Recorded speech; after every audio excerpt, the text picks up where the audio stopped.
anyway, so earlier on I talked about all the old talent being ushered out, and then we got all this new talent coming in. Now today, also yesterday, was a return of some of the new talent. The darling of Dana White's Contender Series, Sean O'Malley. He made a comeback fight yesterday, and I was so impressed. But Sean, look, we're just podcasters. Take a word of advice, mate. Don't do this walk-off stuff. Like, just finish it right there and then, because you could have finished it in that first round. He was looking for that nice highlight reel. Yeah, and it didn't work at that first. I haven't watched it back, but he cracked him really well. Almeida goes down up against the cage. It looks like it's going to get called off.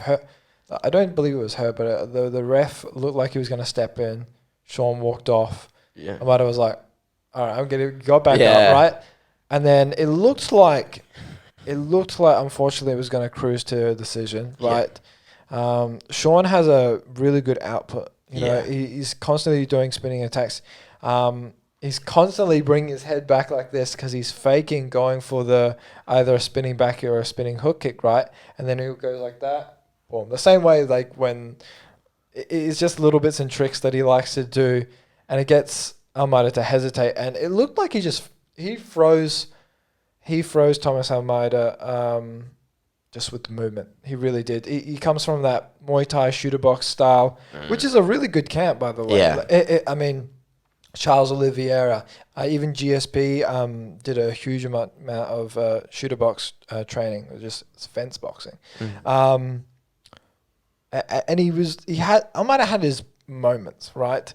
But let's be real, he was dominated. Sean O'Malley, he just froze him with movement. He was far too stiff, and he had a very high guard, which was good. He was managing to absorb a lot of blows, however, and he just didn't have the dynamic movement like Sean to be able to move out of the way, read the feints that Sean was putting out there, and he was very reactive to the feints. He was hugely reactive, and it just gave Sean little bits of information just to pick him apart. I might have had a few calf kicks out there that were looking pretty good. However, Sean was checking them pretty well. And most of the time he was being smart. You know, he was in and out of range very quickly. Yeah. I think the best thing about Sean is not his movement.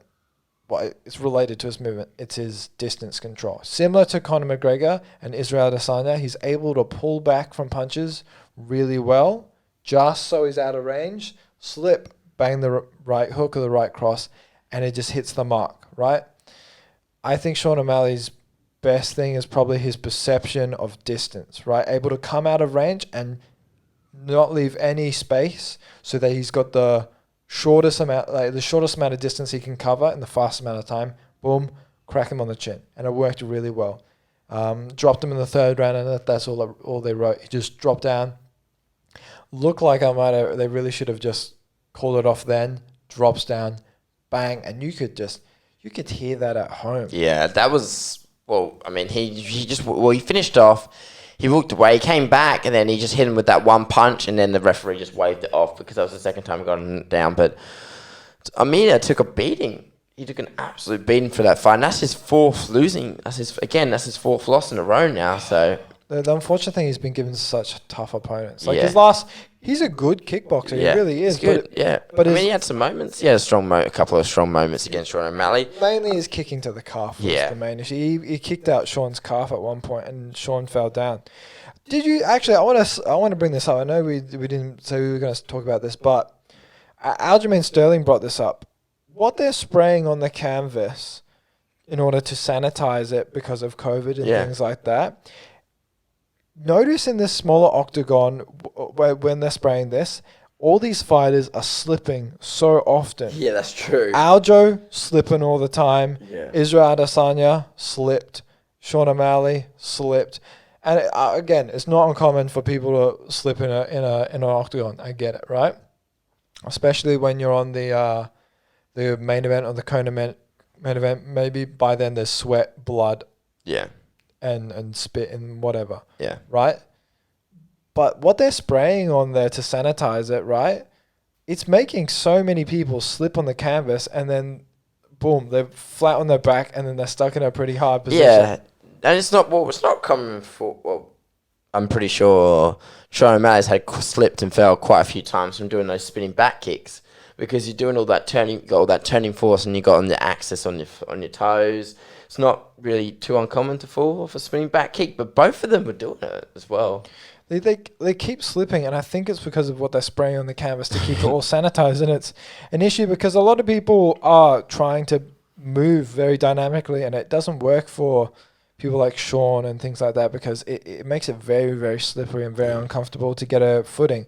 It makes an issue for takedowns as well. You know, when Aljo was trying to take down Peter Yan, he couldn't get a grip on the floor with his feet, and it makes it difficult for you to actually have some type of driving, some leg drive in order to take someone down. Even if it's a single leg, you need to have grip on the floor in order to be able to spin and take someone down and put them off balance.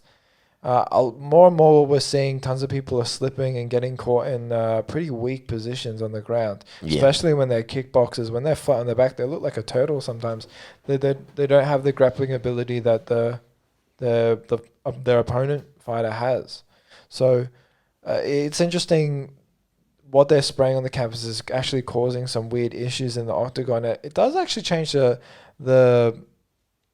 kind of like the idea, like how the fight is actually going on.